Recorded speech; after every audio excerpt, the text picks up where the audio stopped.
तो आइए 456। और ये काजल जी आपको एड्रेस बताएंगे। हमारा थोड़ा इंग्लिश बहुत हावी है ना, आप लोग तो जानते ही हैं। सॉरी, कोशिश कर रहा हूँ कि मैं भी थोड़ा इंग्लिश सीख लूँ, लेकिन वक्त आप लोग नहीं दे पाते हैं।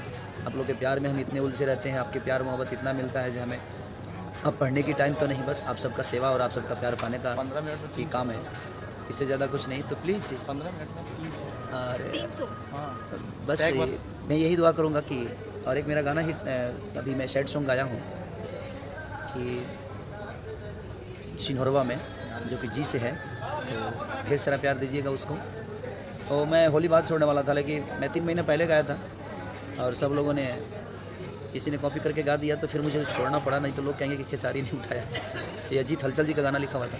तो प्लीज़ आप शो में आइए। 4, 5, 6 हम लोग मलेशिया में हैं आप सबके बीच, और उसके बाद वहाँ से डायरेक्ट हम दुबई, क्योंकि वहाँ कुछ काम भी है, हमारा सिनेमा का भी काम है।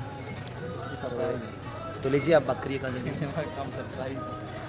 हमारा फर्स्ट शो है 4 तारीख को जौहर बारू JB न्यूयॉर्क होटल, और 5 तारीख को जो प्रोग्राम है वो कुलालमपुर चौकेट रिजेंसी होटल, और तीसरा प्रोग्राम है पेनार्ड पैसिफिक चैरिट पार्क दीवान हॉल। तो ये हमारे प्रोग्राम से 4, 5, 6 को, तो आप सब ज़रूर आइए और हम सबको, आप सबका इंतज़ार रहेगा। और फाइनली हम आ रहे हैं मलेशिया। अगर किसी को डाउट भी था तो वो श्योर हो जाइए कि हम आ रहे हैं, और हम अभी एयरपोर्ट में हैं दिल्ली में। So please come and enjoy. Love you. Bye.